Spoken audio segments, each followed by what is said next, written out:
அனைத்து உரிமை குரல் நண்பர்களுக்கும் வணக்கம். முழுக்க முழுக்க சீமானுக்கு சாதகமாக மாறப்போகும் ஜெயா டிவி. இது குறித்த தொடரில் முழுமையாக பார்க்க போகிறோம். வாங்க பார்க்கலாம். நாம் தமிழர் கட்சியுடைய வளர்ச்சி அப்படின்றது ஆரம்ப காலங்களில் மூங்கில் மரத்துடைய வளர்ச்சி போல ரொம்ப பொறுமையாக இருந்தாலும் அதற்கு பிறகு திமுக கட்சி ஆட்சிக்கு வந்த பிறகு சீமானுடைய வளர்ச்சி அப்படின்றது அசுரத்தனமாக இருக்கு அப்படின்றதுல எந்தவித மாற்று கருத்துமே இல்லை. இதற்கு முதல் முக்கிய காரணமே ஸ்டாலின் அப்படின்னு தான் சொல்லி ஆகணும்.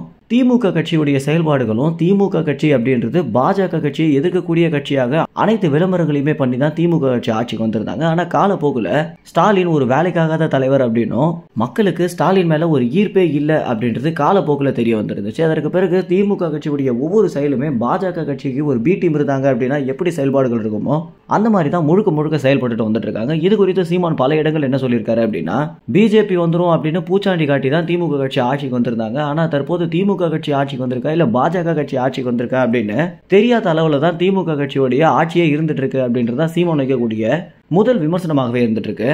சீமானுக்கு தொலைக்காட்சிகளுடைய ஆதரவு இல்லாத தருணத்திலேயே சீமான் எப்படி வளர்ந்தாரு அப்படின்னா இதற்கு முதல் முக்கிய காரணமே யூடியூப் அப்படின்னு தான் சொல்லி ஆகணும். ஏன்னா யூடியூப்பை திறந்தாலே சீமானுடைய பேச்சும் நாம் தமிழ் கட்சியுடைய செயல்பாடுகளும் அப்படின்னு முழுக்க முழுக்க யூடியூபை தனக்கு சாம்ராஜ்யமாக மாற்றி வச்சிருக்காரு சீமான். இப்படி இருக்கக்கூடிய சீமானுடைய வளர்ச்சியை மேலும் வலு சேர்க்கும் விதமாக தற்போது ஜெயா டிவில இருந்து ஒரு தகவல் என்ன வந்திருக்கு அப்படின்னா, ஜெயா டிவியுடைய முழு போக்கஸ்மே சீமான் மேலேயும் நாம் தமிழ் கட்சி மேலேயும் தான் இருக்கணும் அப்படின்னும் அவங்க ஒரு வீர வணக்கம் வந்தா கூட அந்த வீர வணக்கத்தை லைவ்ல கவர் பண்ணணும். அதற்கு பிறகு சீமானுடைய எல்லா நியூஸுமே நம்ம லைவ்ல போடணும் அப்படின்ற முடிவை ஜெயா டிவியுடைய சிஓவான விவேக் ஜெயராமன் எடுத்திருக்காரு. இதற்கு முதல் முக்கிய காரணமே என்ன அப்படின்னு பார்க்கும்போது ஜெயா டிவியோட டிஆர்பி ரொம்பவே பின்தங்கி இருக்கு அப்படின்னும் ஜெயா டிவியுடைய பிசினஸ் பெருக்கணும் அப்படின்னா சீமான் அப்படின்ற ஒரு நபரை காமிச்சா மட்டும்தான் சேனலுடைய டிஆர்பி இமயத்தையே தொடும் அப்படின்றத தெரிஞ்சுக்கிட்ட விவேக் ஜெயராமன் பாத்தீங்கன்னா இந்த ஒரு முடிவு எடுத்திருக்காரு அப்படின்னு ஜெயா டிவில பணிபுரியக்கூடிய செய்தியாளர்கள் மூலம் இந்த ஒரு தகவல் நமக்கு கிடைச்சிருக்கு.